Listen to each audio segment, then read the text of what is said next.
ಕಾರ್ಯಕ್ರಮ ಮಾಡಿದ್ರೆ ಸಂತೋಷ ನಮ್ಗೆ, ಅದೇನು ನಾನು ಬಟ್ ಮತ್ತು ಇನ್ನಿತರ ಅವರು ಕಾಂಗ್ರೆಸ್ ಪಕ್ಷದ ವಕ್ತಾರ ಅಂತ ಹೇಳ್ತಾರೆ. ಕೆಲವೊಂದು ಬೇರೆ ಬೇರೆ ಜನತಾದಳ ಪಕ್ಷದಲ್ಲಿ ಇವತ್ತ ಜಾತ್ಯತೀತ ಜನತಾದಳ ಪಕ್ಷ BJPಯ ಜೊತೆ ಕರ್ನಾಟಕದಲ್ಲಿ ಒಂದು ಹ್ಯಾಂಡ್ ಬೈ ಹ್ಯಾಂಡ್ ಹೋಗ್ತಾ ಇದೆ. ಹೀಗಾಗಿ ಜಾತ್ಯತೀತ ಜನತಾದಳದವರ ಜೊತೆ ಕುತ್ಕೊಂಡು ಇವರು ಒಂದು ಸ್ಥಾನಮಾನಗಳ ಕೇಳೋದು ಯಾವ ನ್ಯಾಯ? ಸಾಕಷ್ಟು ಪತ್ರಿಕಾಗೋಷ್ಠಿಗಳನ್ನು ಮಾಡ್ತಾರೆ ಪಕ್ಷಕ್ಕೆ. ಈಗ ಪ್ರಶ್ನೆ ಏನು ಅಲ್ವಾ, ಟ್ರಸ್ಟಿ ಅಲ್ವಾ ಸರ್? ಟ್ರಸ್ಟ್ ಅಂದ್ರೆ ಏನು ಸರ್? ರಾಮ ಮಂದಿರ ಒಂದು ಟ್ರಸ್ಟ್ ಸರ್ಕಾರ ನೇಮಿಸಿದೆ ಅಲ್ವಾ? ಟ್ರಸ್ಟ್ ಸರ್ಕಾರ ನೇಮಿಸಿದೆ ಅಂದಮೇಲೆ ಆ ಟ್ರಸ್ಟ್ ನೇತೃತ್ವದಲ್ಲಿ ನಡಿಬೇಕಾದಂಥ ಸರಿಯಾದ ಮಾರ್ಗದರ್ಶನ, ಸರಿಯಾಗಿ ಇರ್ತಕ್ಕಂಥ ಟ್ಯಾಕ್ಸ್ ಕಲೆಕ್ಷನ್ ಆಗಲಿ, ಅಲ್ಲಿ ಇರ್ತಕ್ಕಂಥ ಮಂದಿರದ ಕಲೆಕ್ಷನ್ ಆಗಲಿ, ಅದು ದೇಣಿಗೆ ಆಗಲಿ, ಅದನ್ನು ಪಾರದರ್ಶಕವಾಗಿ ಇಡಬೇಕಾಗಿತ್ತಲ್ಲ, ಅದನ್ನ ಇಟ್ಟಿಲ್ಲ ಅಂತ ಆರೋಪ ಮಾಡಿದರು ಸರ್. ಅವರ ಆರೋಪ ನೀವು ಮತ್ತೊಮ್ಮೆ ತೆಗೆದು ನೋಡಿ. ಅಲ್ಲಲ್ಲ, ಸರ್ಕಾರದ ಟ್ರಸ್ಟ್ ಇಲ್ಲ, ಟ್ರಸ್ಟ್ ಸರ್ಕಾರ ನೇಮಿಸಿ ಸರಿ. ಯಾವುದೇ ನಾನು ನೀವು ಒಂದು ಟ್ರಸ್ಟ್ ಸರ್, ಮೋದಿ ಅವರು ಸರ್ಕಾರದ ನೇಮಿಸಿದ್ದಾರೆ. ನೀವು ಹೇಳಿದ್ ನಾನು ಹೇಳಿ. ಟ್ರಸ್ಟ್ ನಾವು ನೀವು ಕೂಡಿ ಒಂದು ಟ್ರಸ್ಟ್ ಮಾಡಬೇಕಪ್ಪ ಅಂದ್ರೂ ಸಹಿತ ಸರ್ಕಾರದ ಒಂದು ರಿಜಿಸ್ಟ್ರೇಷನ್ ಅನುಮತಿ ತಗೊಂಡೇ ಮಾಡ್ಬೇಕಾಗ್ತದೆ. ಅದು ಸರ್ಕಾರದ ಟ್ರಸ್ಟ್ ಅಂತ ಆಗಲ್ಲ, ಸರ್ಕಾರದ ಅನುಮತಿ ತಗೊಳ್ತೇವೆ. ಒಂದು ನಿಮಿಷ, ಸರ್ಕಾರದ ಅನುಮತಿ ತಗೊಂಡು ಆ ರಾಮ ಮಂದಿರ ಟ್ರಸ್ಟ್ ಆಗಿದೆ. ರಾಮ ಮಂದಿರ ಟ್ರಸ್ಟು ರಾಮ ಮಂದಿರ ಕಟ್ಟಕ್ಕೆ ಅವ್ರು ರಾಮ ಭಕ್ತರ ಕಡೆ ದೇಣಿಗೆ ತಗೊಳ್ತಾ ಇದ್ದಾರೆ. ಈಗ ಅವ್ರು ಹೇಳಿದ್ದೇನಪ್ಪ ಅಂದ್ರೆ ಸರ್ಕಾರದ ದುಡ್ಡು ಎಲ್ಲಿ ಬರ್ತದೆ? ಟ್ಯಾಕ್ಸ್ ಪೇಯರ್ಸ್ ಕಡೆ ಸರ್ಕಾರದ ದುಡ್ಡು ಬರ್ತದೆ. ಟ್ಯಾಕ್ಸ್ ಪೇಯರ್ಸ್ ಕಡೆಯಿಂದ ಸರ್ಕಾರದ ದುಡ್ಡು ಅವ್ರು ಕೊಟ್ಟಿದ್ದಾರೆ. ಒಂದ್ ವೇಳೆ ಸರ್ಕಾರದ ದುಡ್ಡೇ ಅವ್ರು ಕೊಟ್ಟಿದ್ದಿತ್ತಪ್ಪ ಅಂದ್ರೆ, ಸರ್ಕಾರ ಕೊಟ್ಟಿದ್ದಿತ್ತಂದ್ರೆ ಅವ್ರು ಹೇಳಿದ್ರು ಸತ್ಯ, ಟ್ಯಾಕ್ಸ್ ಪೇಯರ್ಸ್ ದುಡ್ಡು ಹೋಗಿದೆ ಅಂತೇಳಿ. ಸರ್ಕಾರ ದುಡ್ಡೇ ಕೊಟ್ಟಿಲ್ಲ. ರವೀಂದ್ರ ಸರ್, ಸರ್ಕಾರದ ದುಡ್ಡಾಗ್ಲಿ ಸಾರ್ವಜನಿಕರ ದುಡ್ಡಾಗ್ಲಿ ಅಲ್ಲಿ ವೈಯಕ್ತಿಕ ಯಾರು ದುಡ್ಡು ಹಾಕಿಲ್ಲ. ವೈಯಕ್ತಿಕವಾಗಿ ಇನ್ವೆಸ್ಟ್ಮೆಂಟ್ ಮಾಡಿದಾರಾ ಯಾರಾದ್ರೂ ಆ ಮಂದಿರಕ್ಕೆ? ಆ ತರದಿಲ್ಲ. ಇದು ಸಾರ್ವಜನಿಕ. ವೈಯಕ್ತಿಕ ಅಂದ್ರೆ ಸಾರ್ವಜನಿಕ. ಒಂದ್ ನಿಮಿಷ ಕೇಳಿ. ದೇಣಿಗೆ ಅಂತಂದ್ರೆ ಅದು ಪಾರದರ್ಶಕವಾಗಿ ಇರಬೇಕು. ಅದು ದೇಣಿಗೆ ಸಾರ್ವಜನಿಕರದಿದೆ, ಅದ್ರೊಳಗೆ ಎಲ್ಲರೂ ಕೊಟ್ಟಿದ್ದಾರೆ, ಮುಸ್ಲಿಮ್ಸ್ ಕೊಟ್ಟಿದ್ದಾರೆ, ಹಿಂದೂಗಳು ಕೊಟ್ಟಿದ್ದಾರೆ. ನಾನು ಅದೇ ಹೇಳಿದ್ದೇನೆ ಸರ್, ಅದನ್ನ ಪಾರದರ್ಶಕವಾಗಿ ಮಾಡಿಲ್ಲ ಅಂತ ಆರೋಪ ಮಾಡಿದ್ದಾರೆ. ಇಲ್ಲ, ಅದು ಮಾಡ್ಲಿ, ನಾನು ಇಲ್ಲ, ಅದು ತಪ್ಪಂತಲ್ಲ, ನಾನು ಬರೋದೇ ಇಲ್ಲ. ಮತ್ತೆ ಕೇಳಿದ್ದಾರೆ ನಾನು ಅವರು ಸಾರ್ವಜನಿಕರು ಏನು ರಾಮ ಭಕ್ತರು ಎಲ್ಲ ಈ ದೇಶದ ಎಲ್ಲ ಧರ್ಮೀಯರು ಅದಕ್ಕೆ ದೇಣಿಗೆ ಕೊಟ್ಟಿದ್ದಾರೆ, ಸತ್ಯ ಇರ್ಬೋದು. ಅದನ್ನು ಒಂದು ಟ್ರಸ್ಟ್. ಈಗ ಹೆಂಗೆ ಸಾಕಷ್ಟು ದೇಶದಲ್ಲಿ ಸಾಕಷ್ಟು ಟ್ರಸ್ಟ್ಗಳಿರ್ತವೆ, ಸಾಕಷ್ಟು ಟ್ರಸ್ಟ್ಗಳಲ್ಲಿ ಸಾಕಷ್ಟು ಜನರು ಅವರು ಬೇಕಾದವರು ಕೊಟ್ಟಿದ್ದಾರೆ. ಆ ಟ್ರಸ್ಟ್ದಲ್ಲಿ ಅವ್ಯವಹಾರ ಆಗಿದ್ದಕ್ಕೆ ಆ ಟ್ರಸ್ಟ್ದಕ್ಕೆ ತನಿಖೆ ಮಾಡ್ಲಿಕ್ಕೆ ಆ ರಾಜ್ಯದ ಸರ್ಕಾರ ಒಂದು ಆಜ್ಞೆ ಮಾಡಿದೆ. ಆ ತನಿಖೆ ನಡೀತಾ ಇದೆ. ಈಗಾಗಲೇ ಸತ್ಯಾಸತ್ಯತೆ ಹೊರಗೆ ಬರ್ತಾ ಇದಾವ. ಒಂದು ನಿಮಿಷ ಸರ್, ಇದು ಇಡೀ ರಾಮ ಮಂದಿರ ಹಿಂದೂಗಳದ್ದು ಅಥವಾ ಭಾರತೀಯರ ಒಂದು ಅಸ್ಮಿತೆ ಪರಿಣಾಮ. ಹೌದು. ಇದಕ್ಕೆ RSS, BJP, ಸಣ್ಣ ಪರಿವಾರ ಎಲ್ಲರೂ ಇದಾಗಿ, ಕಾಂಗ್ರೆಸ್ನವರು ಇದು ಕೈ ಜೋಡಿಸಿದ್ರು, ಎಲ್ಲರೂ ಆಗಿದ್ರು ಡೈರೆಕ್ಟ್ ಇಂಡೈರೆಕ್ಟ್. ಇದು ಈ ಅಲ್ಲೇ ಹುಂಡಿನೇ ಕಳುವಾಗಿರೋದು ಇಡೀ ರಾಷ್ಟ್ರವೇ ತಲೆ ತಗ್ಗಿಸೋಂಥ ವಿಷಯ ಇದೆ. ಈ ನೈತಿಕತೆ ಇದ್ದವ್ರು ಯಾರೂ ಆ ವಿಷಯನ ಸಮರ್ಥನೆ ಮಾಡೋಕ್ಕೆ ಸಾಧ್ಯನೇ ಇಲ್ಲ, ಯಾವ ಪಾರ್ಟಿಯಲ್ಲೂ ಪಕ್ಷ ಇರಲಿ, ವ್ಯಕ್ತಿ ಇರಲಿ. ಇಂಥ ಸಂದರ್ಭದಲ್ಲಿ ನಾವು ಪ್ರಶ್ನೆ ಮಾಡಬೇಕಾಗಿದ್ದು ಆ ಕಳ್ಳರ ಬಗ್ಗೆ, ಅಲ್ಲಿ ಆಗಿರೋ ಅವ್ಯವಹಾರಗಳ ಬಗ್ಗೆ. ಇಂಥ ಸಂದರ್ಭದಲ್ಲಿ ನೀವು ಒಂದು ಸಣ್ಣ ವಿಷಯ ಇಟ್ಕೊಂಡು ಅದನ್ನು ದೊಡ್ಡ ವಿಷಯ ಮಾಡಿ ಗಣಿಯಾರವರ ಪ್ರಶ್ನೆ ಮಾಡಿದ್ದು ಅದೊಂದು ಇರ್ಬೋದು. ಆ ಆಕಸ್ಮಿಕ ಅವರು ಆಪಾದನೆ ಸುಳ್ಳಿರ್ಬೋದು, ಸರ್ಕಾರದಿಂದ ದೇಣಿಗೆ ಕೊಟ್ಟಿರೋ ಸುಳ್ಳೇ ಇರ್ಬೋದು. ಇಡೀ ವ್ಯವಸ್ಥೆಯೇ ತಲೆ ತಗ್ಗಿಸುವಂಥ ಘಟನೆ ನಡೆದಿದೆ. ಹಿಂದೂಗಳ ಇಡೀ ಧರ್ಮಕ್ಕೆ ಒಂದು ಅವಮಾನ ಆಗಿದೆ. ಇಂಥ ಸಂದರ್ಭದಲ್ಲಿ ನೀವು ಅದನ್ನು ಪ್ರಶ್ನೆ ಮಾಡಿದೆ, ಅದನ್ನು ಇದು ಮಾಡಿದೆ, ಇಂಡೈರೆಕ್ಟ್ ಒಂಥರ ಸಮರ್ಥನೆ ಮಾಡ್ಕೊಳಂಗಿದೆಯಲ್ಲ ಇದು. ಒಂದು ನಿಮಿಷ ನೀವು ನಾನು ಆ ವಿಷಯನ ಸಮರ್ಥನೆ ಮಾಡ್ಕೊಳ್ತಾನೆ ಇಲ್ಲ. ನಂದು ಪ್ರಶ್ನೆ ಏನಪ್ಪ, ಅದು ಖಂಡನೆ ಮಾಡ್ತೀನಿ. ಯಾವುದೇ ಸಣ್ಣ ವಿಷಯ ಅಂತಲ್ಲ ನೋಡಿ. ಅದರಲ್ಲಿ ಇಡೀ ಎಲ್ಲ ಭಾರತೀಯರು ಅದನ್ನು ಖಂಡನೆ ಮಾಡಿದ್ದಾರೆ. ನಾನು ನೀವಂತಲ್ಲ, ಅಲ್ಲ ತಾವು ಕೂಡ ಖಂಡನೆ. ನಾನು ಸಹಿತ ಅದರಲ್ಲಿ ಆ ಒಂದು ವಿಷಯ ನಾನು ಖಂಡನೆ ಮಾಡ್ತೀನಿ. ಆದ್ರೆ ನಾನು ಇದು ಚಿಕ್ಕ ವಿಷಯ ಅಲ್ಲ. ಗಣಿಯಾರವ್ರು ಮಾಡಿದ್ದು ಸರ್ಕಾರದ ದುಡ್ಡು ಕೊಟ್ಟದಂತ ಸಣ್ಣ ವಿಷಯ ಅಲ್ಲ. ಸರ್ಕಾರ ದುಡ್ಡೇ ಕೊಡ್ಲಾರ ದುಡ್ಡು ಕೊಟ್ಟದು ಅಂತ ಹೇಳಿದ್ರು. ಒಂದನೇದ್ದು ಇದು ಸಣ್ಣ ವಿಷಯ ಅಲ್ಲ ಸರ್. ಯಾಕಪ್ಪ ಅಂದ್ರೆ ಜನರಿಗೆ ಸತ್ಯಾಸತ್ಯತೆ ಗೊತ್ತಾಗಬೇಕು. ಸರ್ಕಾರದ ನೇತೃತ್ವದಲ್ಲಿ ಟ್ರಸ್ಟ್ ನೇಮಕ ಸರ್, ಆಗಿದೆ. ನಾನು ನಿಮ್ಗೆ ನೀವು ಅಲ್ಲ, ಒಂದ್ ನಿಮಿಷ. ಯೂಸಫ್ ಅವರೇ, ಯೂಸಫ್ ಅವರೇ, ಈಗ ನಿಮ್ದೊಂದು ನಾನು ಹೇಳ್ತೀನಿ order ಕೇಳ್ರಿ. ಇದೆ. ಇಲ್ಲ ಇಲ್ಲ ಸರ್ಕಾರ ನೇಮಕ ಮಾಡಿದೆ. ನಾ ಹೇಳುದ್ರ ಕೇಳ್ರಿ ಸರ್. ಹೇಳಿ. ಈಗ ನಂದು ಒಂದು ಟ್ರಸ್ಟ್ ಇತ್ತ ಹೇಳ್ರಿ, ನನ್ನ ಟ್ರಸ್ಟ್ದಲ್ಲಿ ಯಾವ ವ್ಯವಹಾರ ಆದ್ರೂ ಸರ್ಕಾರ ಒಬ್ಬ ಆಫೀಸರ್ಗೆ ಅದ್ರ ನೇಮಿಸ್ತದ. ಟ್ರಸ್ಟ್ ಇಟ್ಟಿದೆ ನಾವು ನೀವು ಒಂದು ಟ್ರಸ್ಟ್ ಮಾಡಿದೆ ಅಂತೇಳಿ ಈಗ ಅಸಿಸ್ಟೆಂಟ್ ರಿಜಿಸ್ಟರು, ಡಿಸ್ಟ್ರಿಕ್ಟ್ ರಿಜಿಸ್ಟರು ಏನು ಈ ಟ್ರಸ್ಟ್ ಮಾಡ್ಕೊಡೋದು ಏನು ಇರ್ತಾರಲ್ಲ ಅವರೇ ತನಿಖೆ ಮಾಡ್ತಾರ ಅದಕ್ಕೆ. ಈಗ ಸರ್ಕಾರ ದುಡ್ಡು ಅವ್ರು ಮಾಡಿದ ಅಪವಾದನೆ. ಸರ್, ಈಗ ಕಾನೂನು ನೀವು ಇದು ಗೊತ್ತಾಯ್ತು, ನೀವು ಹೇಳಿ ಟ್ರಸ್ಟ್ ಅದ್ರದ್ದು. ಈಗ ಅಂತ ದೊಡ್ಡ ಪ್ರಕರಣ ಆಗಿದೆ. ಈಗ ಅಲ್ಲಿ ಮುಖ್ಯಮಂತ್ರಿಯವರು ಏನು ಮಾಡ್ತಿದ್ರು, ಒಂದು ಸಣ್ಣ ಪುಟ್ಟ ಒತ್ತುವರಿಗಳಾದರೆ ಅಥವಾ ಗುಂಡ ಇದ್ದಿದ್ರೆ ಬುಡಜರ್ ಹಚ್ತಿದ್ರು ಅಪರಾಧಿಗಳ ಮನೆ. ಈಗ ಇವರು ದೊಡ್ಡ ಅಪರಾಧಿಗಳಿದ್ದಾರೆ ತಾನೆ ಸರ್. ಒಂದು ನಿಮಿಷ, ಅವ್ರ ಮನೆ ಮೇಲೆ ಯಾಕೆ ಬುಲ್ಡೋಜರ್ ರಸ್ತೆ ಇಲ್ಲ ಅಂತ ಒಂದು ಮೇನ್ ಪ್ರಶ್ನೆ ಆಗಿದೆ. ಇದ್ರ ಬಗ್ಗೆ ನೀವೇನು ಮಾತಾಡಲ್ಲ? ನೋಡಿ, ಆ ಪ್ರಶ್ನೆ ಮಾಡಿದ್ರಪ್ಪ ಅಂದ್ರ ಮಾಡಿದಾರಲ್ಲ. ಆ ಪ್ರಶ್ನೆ ಮಾಡಿದಕ್ಕೆ ನಾನು ಆ ಪ್ರಶ್ನೆ ಯಾಕೆ ಮಾಡಿರಿ ಅಂತ ನಾನು ಕೇಳೇ ಇಲ್ಲಲ್ಲ. ಅಲ್ಲ, ನೀವು ನಾ ಕೇಳಿದೆ ಆ ಪ್ರಶ್ನೆ ಯಾಕೆ ಮಾಡಿದ್ರೆ ನನ್ನ ಪಾಯಿಂಟ್ ಇಷ್ಟೇ ಏನು, ನಾ ಎರಡೇ ಪಾಯಿಂಟ್ ಅವ್ರು ಕೇಳ್ತಾ ಇರೋದು. ಒಂದೇದೇನು, ಸರ್ಕಾರ ದುಡ್ಡು ಟ್ಯಾಕ್ಸ್ ದುಡ್ಡು ಕಲೆಕ್ಟ್ ಮಾಡಿ ಕೊಟ್ಟಿದಾರಂತ ಅದು ಸುಳ್ಳು ಅಂತೇಳಿ ನೀವು ಬೇಕಾದ್ರೆ ಗೂಗಲ್ ನೋಡ್ರಿ. ₹1 ಗವರ್ಮೆಂಟ್ ಆಫ್ ಇಂಡಿಯಾ ಕಾಂಟ್ರಿಬ್ಯೂಷನ್. ₹1 ಕೊಟ್ಟರೆ ಸರ್, ₹1 ನೀವು ನೋಡಿ, ನೀವು ಕೋಟಿ ರೂಪಾಯಿ ಕೊಟ್ರೆ ₹1 ಅಲ್ಲ, ದೇಣಿಗೆನೇ ಅಲ್ವಾ? ಅದಕ್ಕೆ ನಾವು ಜವಾಬ್ದಾರಿ ಹೌದಲ್ಲ ಸರ್ಕಾರ? ನೋಡಿ, ಸರ್ಕಾರ ಜವಾಬ್ದಾರಿ ಇದೆ ಅಂತ ಹೇಳಿ ತನಿಖಾಧಿಕಾರಿಗಳು ನೇಮಿಸಿದ್ದಾರೆ. ಸರ್ಕಾರಿ ಸರ್ಕಾರಿ ಜವಾಬ್ದಾರಿ ಇದೆ ಅಂತೇಳಿ ತನಿಖಾಧಿಕಾರಿಗಳು ನೇಮಿಸಿ ಈಗಾಗಲೇ ತಪ್ಪಿಸ್ತಾರೆ. ಏನ್ ಸರ್ ಬಂದಿಲ್ಲ?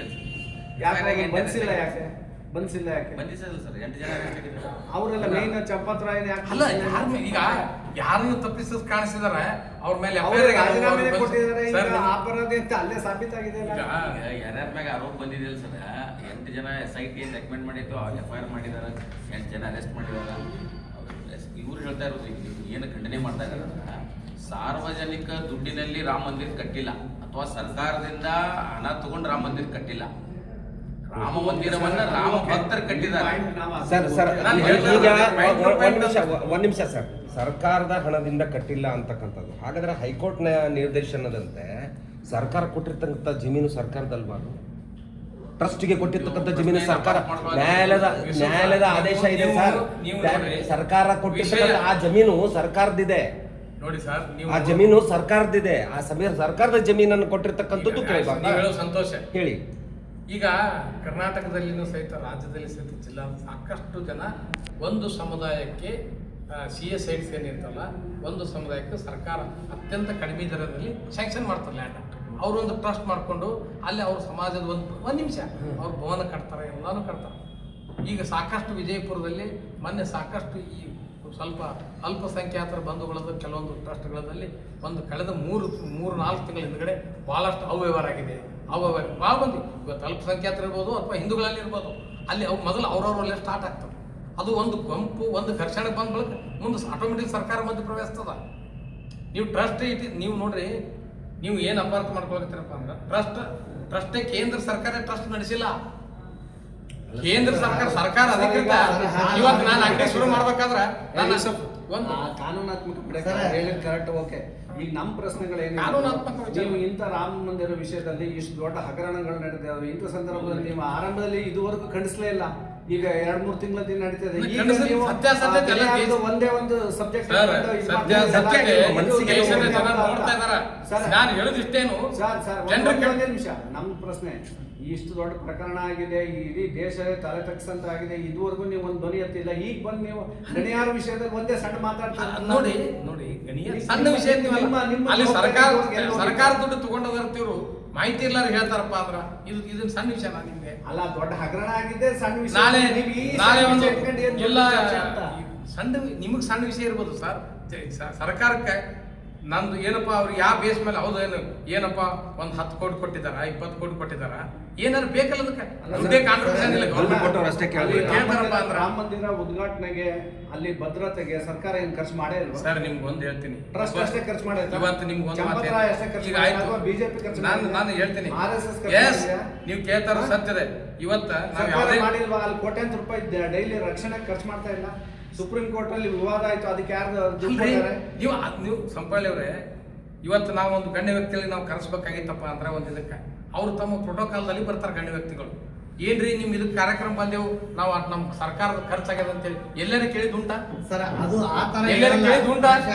ಅಲ್ಲ ನೀವು ಇವ್ರಿಗೆ ಒಂದು ನಿಮಿಷ ಇವ್ರಿಗೆ ಎಲ್ಲರೂ ಇವತ್ತು ನಾವು ಫಾರ್ ಎಕ್ಸಾಂಪಲ್ ಒಂದೇನೋ ಒಂದು ಸಮಾಜದವರು ಸುಮಾರು ಒಂದು 10,000 ಒಂದು 50,000 ಜನರು ಕೂಡಿಸಿ ಒಂದು ಕಾರ್ಯಕ್ರಮ ಮಾಡಕ್ಕೆ ಮುಖ್ಯಮಂತ್ರಿಗಳಿಗೆ ಆಹ್ವಾನ ಮಾಡ್ತಾರೆ. ರಾಜ್ಯದ ಮುಖ್ಯಮಂತ್ರಿಗಳು ಬರ್ತಾರಪ್ಪ ಅಂದ್ರೆ ಪ್ರೋಟೋಕಾಲ್ ಇರ್ತದ ಅದಕ್ಕೆ ಎಷ್ಟೋ ಪೊಲೀಸ್ ಭದ್ರತೆ ಹಾಕ್ತಾರ, ಎಲ್ಲ ಭದ್ರತೆ ಹಾಕ್ತಾರ. ಆನಂತರ ಅವ್ರು ಬಂದು ಆ ಖಾಸಗಿ ಕಾರ್ಯಕ್ರಮಕ್ಕೆ ಬಂದಿರ್ತಾರ ಅಥವಾ ಒಂದು ಮಠಕ್ಕೆ ಹೋಗಿರ್ತಾರ.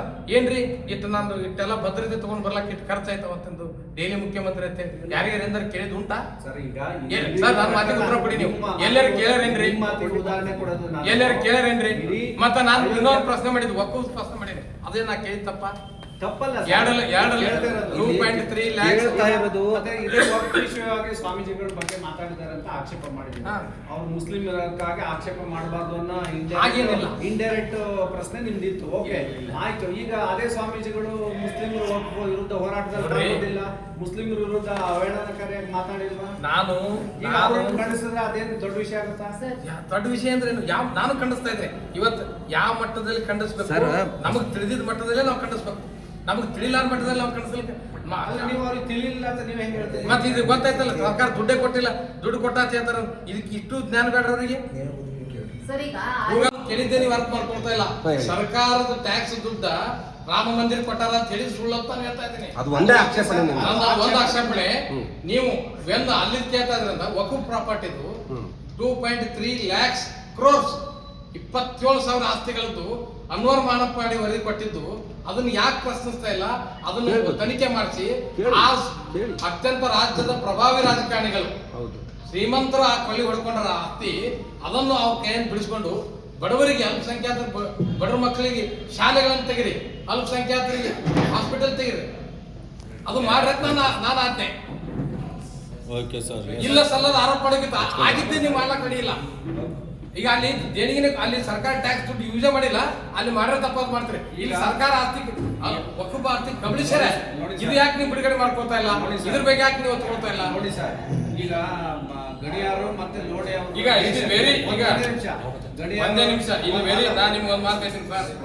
Did government give any money bill to Rama Mandira? The Indian government did not give money to build the Rama Mandira. The construction was entirely funded by the public donations which totaled over 3 crores. The government only financial involvement was an initial symbolic contribution of ₹1 to establish the Sri Rama Janmabhoomi Tirtha Kshetra Trust. Sir Only ₹1. Sir GST ಇಂದ ಎಷ್ಟು ಬಂದಿದೆ sir? GST ಸರ್ಕಾರ ತೆರಿಗೆ GST ಇಂದ ಬಂದಿದೆ ಅಂತ ಹೇಳಿದ್ದಾರೆ. ಅದೇ ನಾನು ಹೇಳ್ತೇನೆ. ಈಗ ನೀವು ಇನ್ಕಮ್ ಟ್ಯಾಕ್ಸ್ ಕಟ್ತೇವಲ್ಲ, ಅದು ಸರ್ಕಾರ ಕೊಡ್ತದ. ಆ ದುಡ್ಡು ಸರ್ಕಾರ ಏನಾದ್ರು ಫಂಡಿಂಗ್ ಮಾಡಿತ್ತಂದ್ರ ಇವ್ರು ಅವ್ರು ಹೇಳಿ ಸತ್ಯ ಆಗ್ತಿತ್ತು. ನಾವು GST ಇರ್ಬೋದು, ಇನ್ಕಮ್ ಟ್ಯಾಕ್ಸ್ ಕಟ್ಟಿದ್ದು ಸರ್ಕಾರ ಕೊಟ್ಟದ್ದು ಅಂತ ಹೇಳ್ಬೋದಾಗಿತ್ತು. ಸರ್ಕಾರ ದುಡ್ಡೇ ಕೊಟ್ಟಿಲ್ಲ ಸರ್. ನೀವು ಕೂಡ ದುಡ್ಡನ್ನೆಲ್ಲ ಸರ್ ನಿಮ್ದು ಅಲ್ಲೇ ಹೋಗಿರ್ತದಲ್ಲ. ಈ ತರ ಏನು ಹಾಗಿದೆ.